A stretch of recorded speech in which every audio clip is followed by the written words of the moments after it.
বছর আগে আমাদের 100 বছর পূর্ণ হয়েছিল। তো আমার একটা জিনিস মনে হয় যে এখন আমাদের যেহেতু 100-1.5 বছর বয়স, যেখান থেকে আমাদের সব সংঘর্ষ শুরু হয়েছিল, আবার আমরা কেন সেখানে ফিরে যাব না? আবার কেন আমরা যজন যাজন ঈশ্বরভীতি নাম ধ্যান প্রার্থনা সকলকে শিখিয়ে তুলব না? আমি যত ঘুরলাম, চারিদিকে গেলাম, সব জায়গায় গিয়ে আমি একটা জিনিস উপভোগ করব যে আমরা সকলে জানি কিন্তু যে আমাদের ভিতরে ঈশ্বরভীতি করতে হয়, নাম ধ্যান করতে হয়, প্রার্থনায় যেতে হয়, প্রার্থনার পরে ঠাকুরের একটা বই পড়ি, বই পড়ার পরে একটু কৃপালি খাই, থানকুনি খাই, খাওয়ার পরে নিজেদের ব্রেকফাস্ট করে আমরা নিজেদের গন্তব্যে বের। বিকেলবেলা পারতপক্ষে যেখানে কর্মক্ষেত্রে আমরা বসে আছি সেখানে বসে আমরা প্রার্থনা করি। যদি সেটা সুযোগ না থাকে তাহলে বাড়ি ফেরার পথে যদি কোথাও সৎসঙ্গ থাকে তাহলে সেখানে গিয়ে সৎসঙ্গতে যাওয়ার চেষ্টা করি। রাত্রির বেলা ঘুমানোর আগে নাম ধ্যান করতে, এটা আমরা সকলে জানি। তো এটা কি আমরা জানি না? কিন্তু যত গুরু ভাই দাদাদেরকে আমরা দীক্ষা দিয়েছি তারা সকলে কি এই জিনিসটা জানে, বা তারা সকলে কি এটা পালন করতে পারছে? এইটাই আমাদেরকে পরিবর্তন করতে হবে। যে আমাদের যত সৎসঙ্গী দাদারা আছে, যারা দীক্ষা নিয়েছে, সকলের মধ্যে আমরা যাতে এই জিনিসটাকে ঢুকিয়ে দিতে পারি। সবাই যাতে আমরা যেরকম আমি প্রার্থনায় যেতাম না, রোজ সকালে তো ভোরবেলা প্রার্থনায় যেতামই না। বিগত 1.5 মাস ধরে চেষ্টা করছি অন্তত যে রোজ যাব। মাঝে মধ্যে ফাঁকিও দেওয়ার চেষ্টা করছি যে আজকের দিনটা থাক, যেরকম আজকে আমি যাইনি, কিন্তু আমি ওঠার চেষ্টা করছি আর আমি যাওয়ার চেষ্টা করছি। আর আমি যখন যাচ্ছি না তখন আমার মনের মধ্যে একটু অনুশোচনা হচ্ছে যে আজকে তো আমি কই গেলাম। আমার মনে যেরকম অনুশোচনা হচ্ছে, এই অনুশোচনাটা আপনাদের প্রতি প্রত্যেকের কি হচ্ছে? আর যাদেরকে আপনারা দীক্ষা দিয়েছেন তারা যখন সকালবেলা উঠে প্রার্থনা করছে না, বা সে যে যখন নাম ধ্যান করতে ভুলে যাচ্ছে, তার মনে কি এই অনুশোচনাটা হচ্ছে যে আজকে আমি নাম ধ্যানটা করলাম না, আজকে আমার প্রার্থনাটা ধরা হলো না, আজকে কই ঠাকুরের বই থেকে একটা বাণী আমি পড়লাম না? আমার জীবনে আমার যা ইচ্ছা হয়, যখন ছোট ছিলাম আমার ইচ্ছা মোতাবেক কিছু না হলে আমি কান্নাকাটি করতাম। আমার কিছু কিছু বোকা বোকা ইচ্ছেও ছিল, বাল্যসুলভ ইচ্ছে ছিল। বহু বছর আগে এই কনফারেন্সে একজন ঋত্বিক দেবতা বলেছিলেন, আমি তার নাম জানি, আমি নন্দন পাহাড়ে একটা পুকুর আছে এখানে, সে নন্দন পাহাড়ের পুকুরে চান করতে যাব বলে আমি কান্নাকাটি করছি। আমাকে মা যেতে বারণ করেছে বলে আমি যেতে পারছি না, কিন্তু আমি মায়ের কাছে তারস্বরে সাথে কান্নাকাটি করছি। তা আমার ইচ্ছার বিরুদ্ধে কিছু হওয়াতেও আমি কেঁদেছি, আত্মনাদ করেছি, প্রচেষ্টা করেছি যাতে এটা মা বাবা আমাকে অনুমতি দেয়, কিন্তু আমি মা বাবাকে ছেড়ে যেতে পারিনি, কেন কি আমার ভালোবাসা আছে।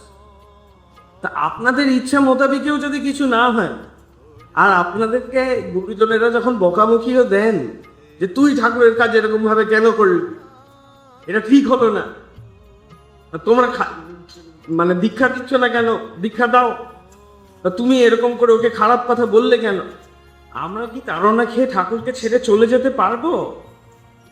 বা আমাকে যদি কেউ খারাপ কথা বলে আমি কোনোদিন আমার ঠাকুরকে ছেড়ে চলে যেতে পারবো?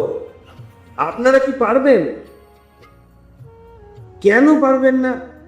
কেন কি আপনারা রোজ এই ঠাকুরকে ধরার পরে যে আমাদের সৎসঙ্গীদের দৈনিক জীবনযাত্রা, এটাকে পরিপালন করার চেষ্টা করছে।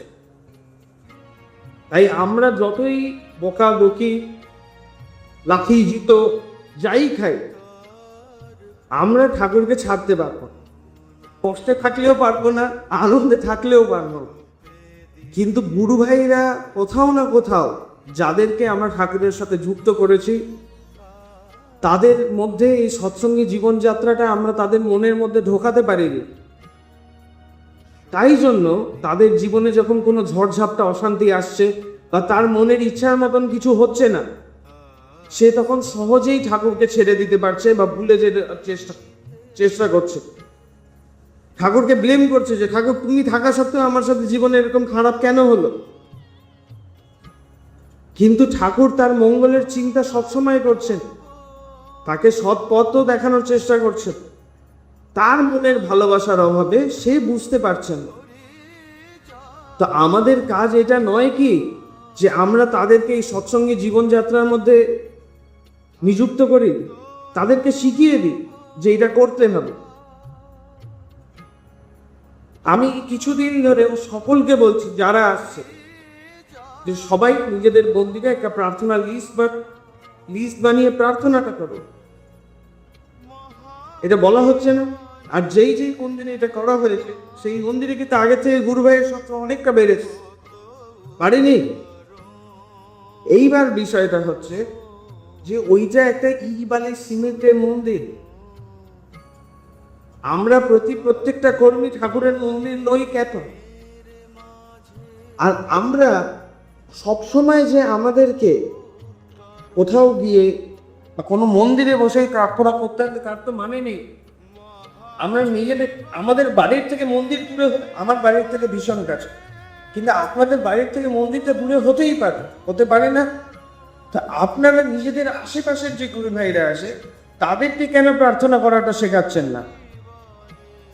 আমরা যত কর্মী দাদারা আছি আমরা কারা কারা হারমোনিয়াম বাজিয়ে প্রার্থনা করতে পারি? আর যারা পারি না তারা কি শিখে নিতে পারবো? তো আমরা সকলেই চেষ্টা করি যে আমরা দুবেলা প্রার্থনাটা হারমোনিয়ামে তুলে নিই।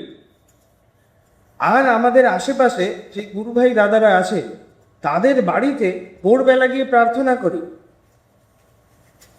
ভোরবেলা কারোর আপনার চাকরি নেই, কেউ এখন দেওঘরে ভোরবেলা প্রার্থনা হচ্ছে, আরো গরমকাল আসতে চলেছে, আরো প্রার্থনা এগিয়ে যাবে। একটা সময় 4:56 প্রার্থনা হবে, খুব বেশি হলে নামপাঠ বাণীপাঠ, বাবা প্রার্থনার পরে এতক্ষণ কথা বলার পরেও প্রার্থনা শেষ হয়ে বাড়ি ফিরতে 1 ঘন্টা লাগে।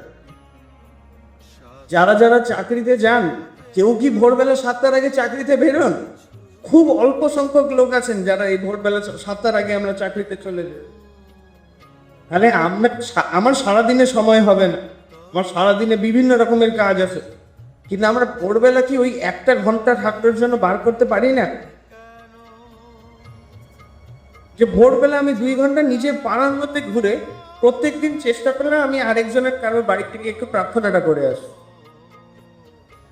তাহলে ওদের প্রতি প্রত্যেকের বাড়ির মধ্যে একটা ঠাকুরের ভাবের সৃষ্টি হবে, ওর সাথে একটু ইষ্ট আলোচনা হবে, ওর মনে হবে যে ঠাকুরের একটা মানুষ আমার খোঁজ নিতে এসেছি।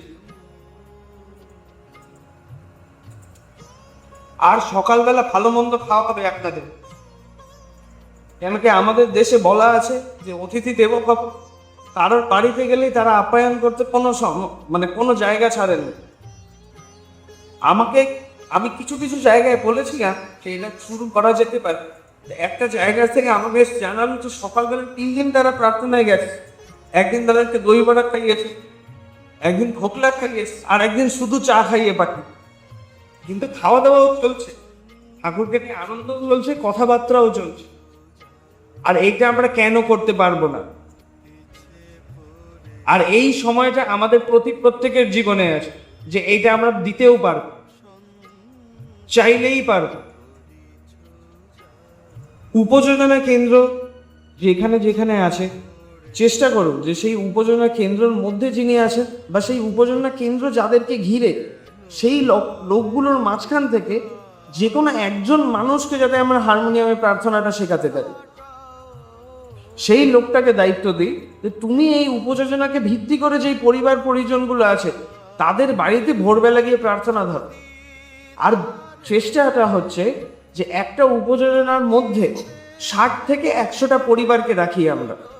আর যদি কোনো জায়গায় তার থেকে বেশি সংখ্যক গুরু ভাই থাকে তাহলে আমরা তার জন্য আরেকটা উপযোজনা খুলি। তাহলে 3 মাসে হলেও একবার আমার বাড়িতে প্রার্থনা হবে, সকালবেলা একটু গান কীর্তন হবে, খাওয়া দাওয়া হবে, গুরু ভাইদের সাথে আসর বসবে। এইটাতেই আমার মধ্যে ঠাকুরের একটু ভাবে আদান প্রদান হবে আমাদের মধ্যে। আর এইটাই আমাদেরকে চেষ্টা করতে হবে। আমাদের এখন সব মিলে প্রায় 3,15,00,000 দীক্ষার দিকে আমরা এগিয়ে চলেছি।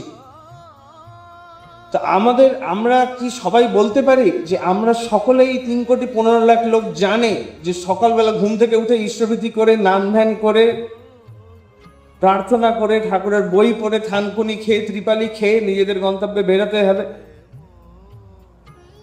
আর এইটা আমরা তাদেরকে শেখানোর চেষ্টা কেন করছি না, বা কেন এই জায়গাটা আমরা ছেড়ে দিয়েছি এখনো, এইটাই আমাদেরকে ভরতে হবে। যেখান থেকে আমাদের কার্যক্রম শুরু হয়েছিল আবার আমরা সেখানেই ফিরে যাব।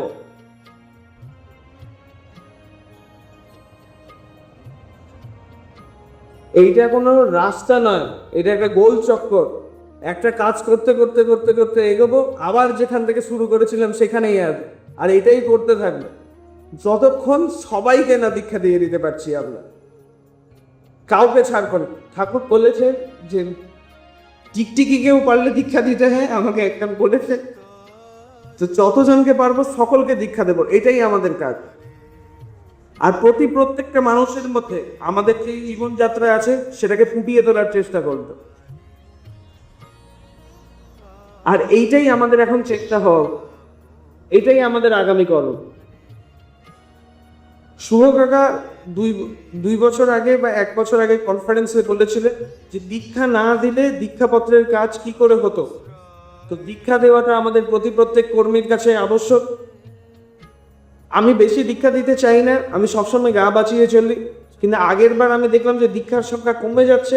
তাই আমি যাদেরকে পেরেছিলাম সব ঋত্বিক দেবতাদের কাছে অনুরোধ করেছিলাম যে সবাই দীক্ষা দেবেন। কিছুজন এসে জানিয়েছেন আমাকে যে 100টা দিয়েছি, 200টা দিয়েছি। আমি নিজের মুখ বাঁচাবো বলে আমিও 400টা দীক্ষা দিয়ে ফেলেছি।